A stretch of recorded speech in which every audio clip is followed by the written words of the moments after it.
সে সে সে আমার নামে মিথ্যা সে আমার নামে মিথ্যা কলঙ্ক দিচ্ছে। সে আমার নামে অনেক কিছু আজে বাজে কথা বলছে, যেটা আমি মানতে পারতেছি না। সেটা কি বলেছে? সে বলেছে আমার নাকি খারাপ ভিডিও ওর কাছে আছে। এতদিন বউ ভালো ছিল, বউরে নাচে নাইচা টাইচা তুমি এত বড় হয়েছে, এত স্টার হয়েছে, এখন বউর খারাপ ভিডিও আছে। বউ আমার চেয়ে বয়সে বড়, বউ পরে কিয়া করে সে বলে নাই। সে আবার ফোন চালাইতে দেয়নি, তো কিভাবে পরে কিয়া করে একটা মেয়ে মানুষ? 3 বছর আমি ওর সংসারে কোনো ফোন চালাইনি। সে বাহিরে গেলে আমার বাহিরেতে তালা মেরে রাখা গেছে। যে জায়গায় খিল খেতে আমি থাকি, আপনি একটু খোঁজ খবর নিয়ে দেখেন।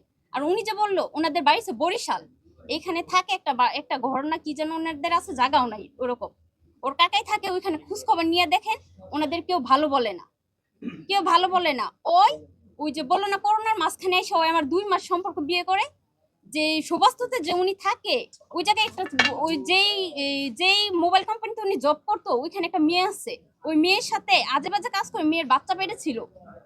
সে বিয়ে করে নাই। ম্যাক্সোভিরিয়াস যেই জায়গায় ওই জব করতো ওই জায়গায় একটা মেয়ে ছিল, ওর সাথে শারীরিক সম্পর্ক করে মেয়ের বাচ্চা পেটে। ওই মেয়ে বিয়ে করতে চাইছে, মেয়েরা বিয়ে করে নাই।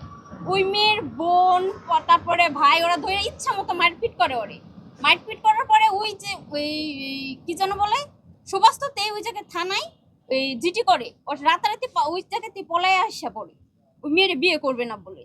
তারপরে এইখানে আইসা বলে যে না আমি এখানে এই করোনার মধ্যে একটা ইয়ার থেকে এই সমস্যার কারণে চলে আসছি, এই কারণে ওরে বিয়ে করছি। সম্পূর্ণই ভুল।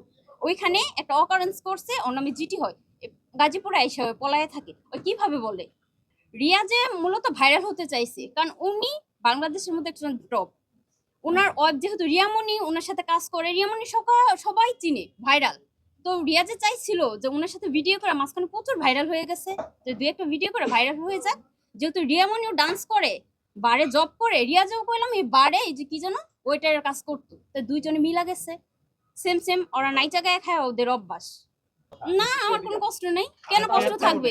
অস্বীকার তো উনি করবেই, অস্বীকার তো করবেই। উনি বলেছে আমার খারাপ ভিডিও আছে আপনাদের সামনে। উনি আমি নিজে বলতেছি উনি খারাপ ভিডিও প্রমাণ দেখ, আপনারা যা বলবেন আমি তাই মাথা পেতে মাইনে নিব। ও উনি যদি প্রমাণ দিতে পারে যে আমার খারাপ ভিডিও আছে, সাধারণ ওনার সাথে একটা ভিডিও করছে ওইটা এইভাবে দেখায়। আর ওই ভিডিও থাকলে এইভাবে বসে রইছে, ওইভাবেই দেখাইতো, নেটে ছাড়তো।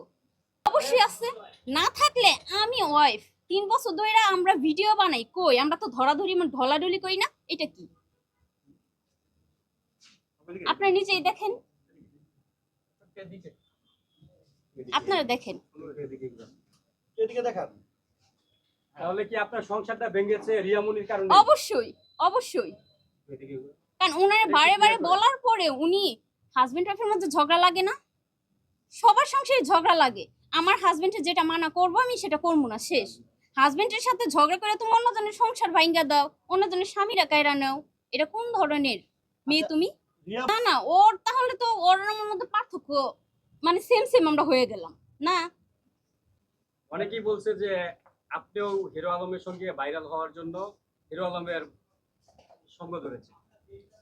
আমার ভাইরাল হওয়ার কোনো দরকার নেই, আমি সত্যটাই জানানোর চেষ্টা করতেছি। কারণ রিয়াজ আর রিয়ামনির মানে ওদের ভাইরাল হওয়ার, রিয়ামনি তো হয়েই গেছে, এখন কি রিয়াজের ভাইরাল হওয়ার দরকার ছিল ওনার ওয়াইফকে নিয়ে? যেহেতু হইতে পারে নাই, পেজটা হারাইলো, মিথ্যা অপবাদ দিল, আমি আর ভাইয়া বলে ওনার পেজ খেয়ে দিছি, উনি এই কথা বলছে।